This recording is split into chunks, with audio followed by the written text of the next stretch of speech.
How did your anxiety start? It started when my father died, when I was 10 years old. And it gave me a lot of uh, shock, more like it.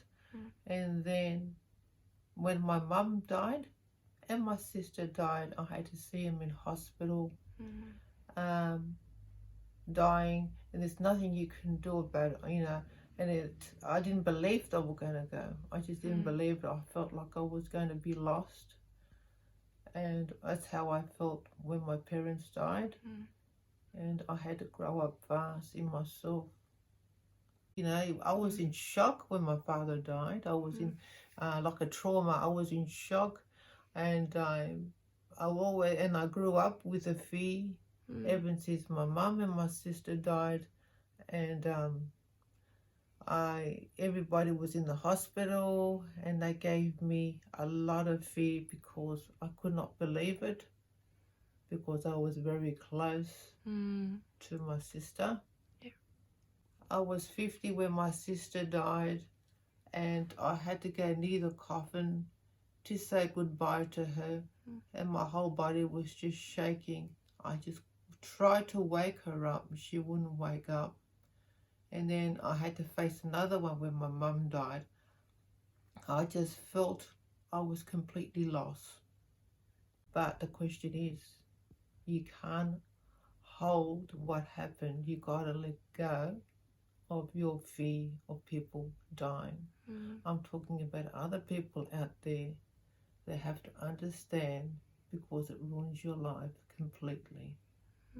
Tell us about your fears. What kind of fears did you have?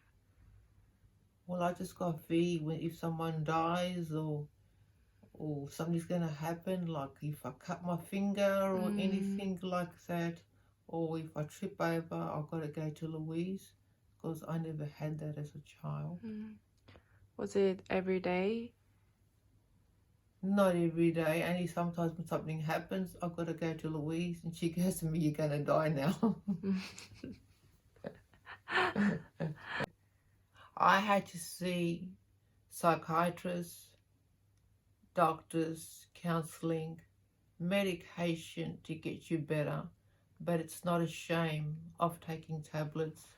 I take 2 tablets now. I'm going to start for next week, and I won't take any tonight, but that's just to help my anxiety better. It did make me drowsy for a while. I thought I was drunk, but then Louise said to me, "Don't panic." So I hanged in there. I want to fight it. If I can fight it, everybody else there can fight it, because if you continue living like that, people will think you're very boring, and I don't want nothing to do with you. Well, I find medication helps, and it controls the fear, the anxiety, and I do want to get better. And it's not point holding or having memories of the person that passed away, because you're only going to hurt yourself, and life is too short. So you've got to continue with your life while you can. I just want to say, I hope you can hear me on YouTube. This is Christina Zamfiris.